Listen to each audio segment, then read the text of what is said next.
अस्सलाम वालेकुम, मैं हूं Mohammad Danish. Welcome back to another video. लोहा खाने वाले इंसान से लेकर 33,000 फीट की ऊंचाई से बगैर पैराशूट के गिरने वाली खातून तक, आज आपको ऐसे 4 एक्स्ट्रा ऑर्डिनरी ह्यूमन के बारे में बताएंगे जिन्होंने मेडिकल साइंस को लाजवाब कर रखा है। माइकल लोटिटो, ये फ्रांस से ताल्लुक़ रखते हैं। दिखने में तो ये नॉर्मल हैं, लेकिन इन्होंने ऐसे ऐसे कारनामे सर अंजाम दिए हैं कि आम इंसान सोचकर हैरान हो जाता है। जी हाँ, ये दुनिया के वाहिद शख्स हैं जो कि मेटल लोहा खाते हैं, वो भी सिंपल फॉर्म में नहीं, नुकीले फॉर्म में, जैसे कि ब्लेड्स, कीलें वगैरह।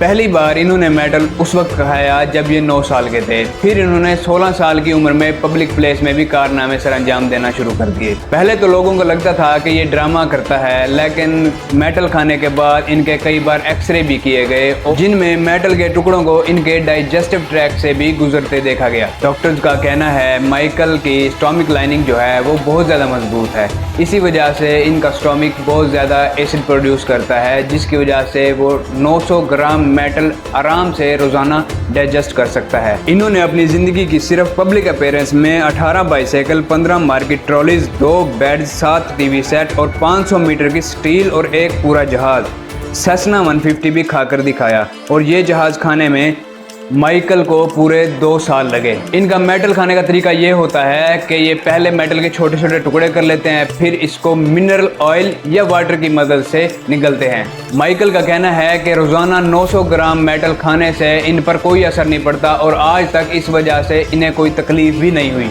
माइकल को गिनीज वर्ल्ड रिकॉर्ड बुक ने भी स्ट्रेंजेस्ट डाइट खाने का अवार्ड भी दे रखा है। और हैरानी की बात यह है कि इतनी मेटल खाने वाले की तबीयत उस वक्त खराब हो जाती है जब ये आम इंसानों वाली यानी कि नरम खुराक खाते हैं। 1997 में माइकल ने मेटल खाना बंद कर दिया था और उसके चंद ही सालों बाद माइकल की डेथ हो गई। नंबर 2, डॉक्टर्स अपने कैरियर में ये पहली बार देख रहे थे कि एक चाइनीज औरत के माथे पर बकरी के सींग निकलना शुरू हो गए थे। चाइना के हैनान प्रोविंस में 101 साल की ज़ेंग रुईफेंग नामी इस बूढ़ी अम्मा की सारी जिंदगी बिल्कुल नॉर्मल गुजरी। 100 साल की उम्र में इनके माथे पर एक गुठली निकली और ऐसा ऐसा 1 साल के अंदर वो सींग बन गई पूरे 6 सेंटीमीटर का। सिर्फ इतना ही नहीं बल्कि माथे की दूसरी साइड पर भी ये गुठली निकल रही है। डॉक्टर्स का कहना है ये सींग जो है उसी मटेरियल से बना है जिससे इंसान के नाखून बनते हैं, लेकिन इंसान के माथे पर बकरी की तरह सींग निकलाना ये मेडिकल साइंस को लाजवाब करता है। नंबर 3, 1985 क्लाइव बेरिंग नामी एक शख्स पर एक अजीब वायरस ने अटैक किया। इस वायरस ने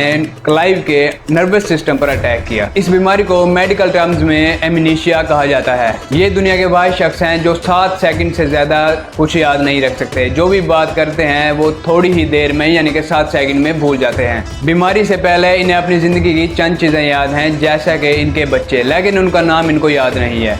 इनकी दूसरी बीवी भी इनको याद नहीं है। जब वो उनसे मुलाकात करते हैं तो ऐसे मिलते हैं जैसे कि वो पहली बार मिल रहे हैं। डॉक्टर्स को ये बात हैरान करती है कि ये 7 सेकंड से ज़्यादा तो कुछ याद नहीं रख सकते, लेकिन जब पियानो प्ले करते हैं तो बिल्कुल सही प्ले करते हैं। जब उनसे पूछा जाता है कि ये ट्यून आपने कैसे प्ले की तो उनके पास कोई जवाब नहीं होता। क्या ऐसा हो सकता है कि एक इंसान 33,000 फीट यानी कि 10,000 मीटर की बुलंदी से नीचे गिरे और जिंदा बच जाए? यहाँ बात हो रही है वैसना नामी एक खातून की जो कि 33,000 फीट की बुलंदी से जहाज से गिरी, वो भी बगैर पैराशूट के, और जिंदा भी बच गई। ये हुआ कैसे और ये कैसे इतनी ऊंचाई से गिरने के बाद जिंदा बच गई, इसके पीछे भी एक इंटरेस्टिंग स्टोरी है। आइए आपको बताते हैं। 26 जनवरी 1972 को J-80 योगोस्लाव एक प्लेन स्वीडन से सर्बिया जा रहा था। इसमें 23 साल फ्लाइट अटेंडेंट वेसना जॉब कर रही थी। इस फील्ड में इनको 8 महीने हुए थे।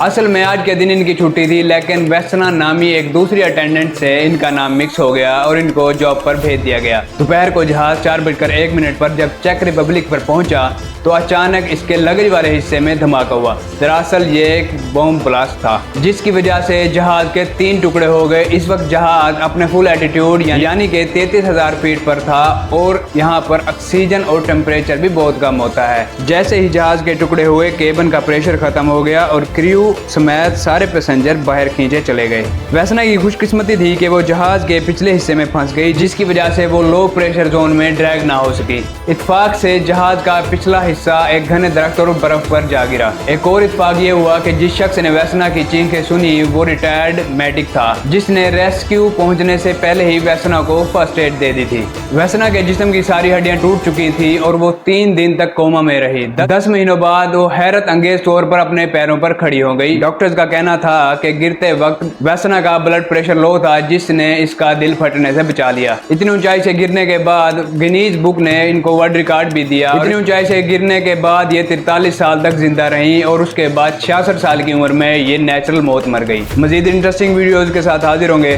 तब तक के लिए अल्लाह हाफिज।